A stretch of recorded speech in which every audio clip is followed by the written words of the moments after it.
Eh bien, nous y sommes donc ici à Dubaï, même si moi je commande de mon salon, mais je suis vraiment à Dubaï avec tous les athlètes de l'équipe de France pour peut-être la première médaille pour cette équipe de France. En tout cas, on peut l'espérer. Ce sera pas évident, mais Charles-Antoine Kouakou, qu'on découvre ici à l'écran, que je vois à l'écran, donc, qui sera au couloir numéro 9. Il partira donc en aveugle, comme on dit, Charles Kouakou, dans cette catégorie sport adapté, c'est-à-dire déficient intellectuel.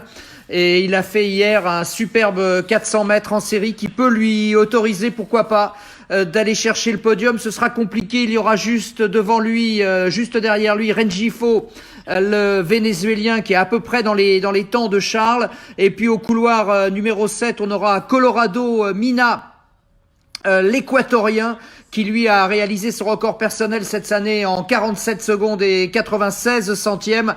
L'Amérique du Sud omniprésente avec Luis Felipe Rodriguez Bolivar, notamment le Vénézuélien au couloir numéro 6, qui a également un record personnel à 47,81 qui date de cette année, donc plus vite, une seconde plus vite que Charles-Antoine Kouakou. Daniel Tavares Martins au couloir numéro 5, le Brésilien, c'est tout simplement le recordman du monde en titre, le Brésilien. Il a un super couloir donc au couloir numéro 5 et ce sera le favori.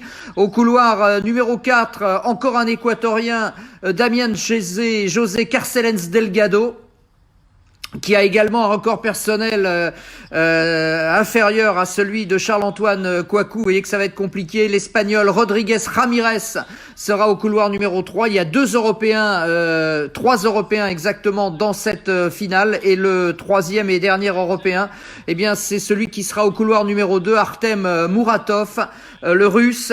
Et donc, voilà. Donc, on va peut-être assister au premier exploit de cette équipe de France ici à Dubaï. Charles-Antoine Kouakou au couloir numéro 9, c'est forcément tout le cœur de Anthony 92, son club, qui va battre très fort, et de son entraîneur Vincent Clarico, qui a été un des grands champions français sur 110 mètres haies et qui entraîne donc chaque jour à Anthony Charles-Antoine Kouakou, qui est le matin employé aux espaces verts de l'ESAP du Bourget. Voilà pour ce garçon qui va peut-être connaître, on le souhaite aujourd'hui, son heure de gloire sur 400 mètres.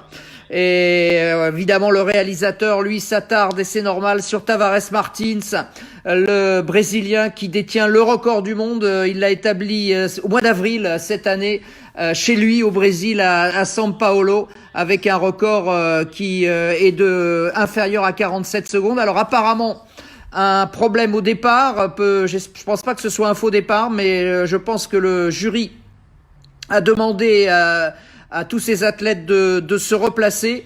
T20, donc c'est la catégorie T20. Alors pour ceux qui connaissent pas bien les catégories, eh bien il s'agit des déficients intellectuels. Vous savez qu'il y a plusieurs catégories dans les compétitions handisport, et je dirais que le parent pauvre des compétitions handisport, qui sont déjà assez maltraités en règle générale, eh bien le parent pauvre, c'est le sport adapté. Et je suis particulièrement fier aujourd'hui donc de vous commenter la course de Charles-Antoine Kouakou pour tous ceux qui pratiquent le sport adapté. Je pense à Monsieur Drieux, qui est l'entraîneur national du pôle et qui fait beaucoup pour le sport adapté. Je pense au président Truffaut, évidemment. Enfin, je pense à tout le monde. Je pense à tous ceux qui sont aux côtés de ces garçons et de ces filles. Charles-Antoine Kouakou, je le rappelle, alors que les athlètes sont dans les starts maintenant, est au couloir numéro 9. Il va donc partir sans repère particulier. Ça va être ça le problème, c'est d'arriver à gérer sa course sans repère. On sait que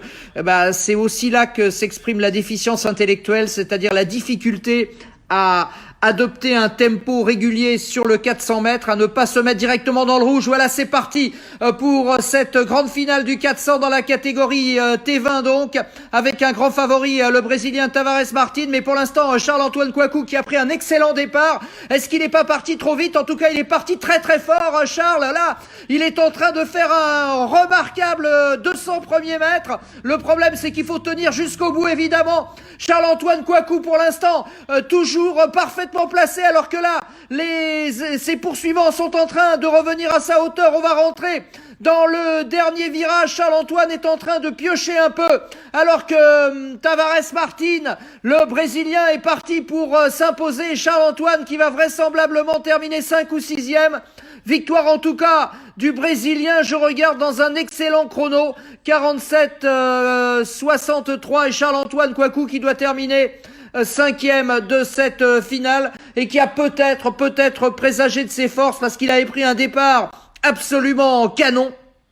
Et il aura tenu 250 mètres avant que Daniel Tavares Martin et tous les autres concurrents, notamment les concurrents équatoriens et vénézuéliens, ne reviennent sur lui. C'est donc un triomphe de l'Amérique du Sud dans ce 400 mètres catégorie T20. Mais chapeau donc à Charles-Antoine Kouakou qui aura défendu vaillamment ses chances. Mais l'équipe de France est toujours à la recherche de sa première médaille dans ces championnats du monde en e-sport. Je vous rappelle que Timothée Adolphe s'est qualifié brillamment tout à l'heure pour la finale du 400 mètres dans la catégorie des non-voyants. Cette finale aura lieu demain. Et il a réalisé, Tim, le meilleur temps des séries. Malheureusement, Trésor Makunda n'a pas réussi à se qualifier pour cette finale du 400. Mais je suis sûr que ça va venir. Restez avec nous, restez avec nous, avec tous ceux qui soutiennent la cause en e-sport. Je vous donnerai demain les horaires pour la finale de Timothée Adolphe. D'ici là, je vous souhaite vraiment à tous et à toutes une excellente journée, un excellent dimanche. Et vive l'athlétisme en e-sport. Je vous embrasse et à demain.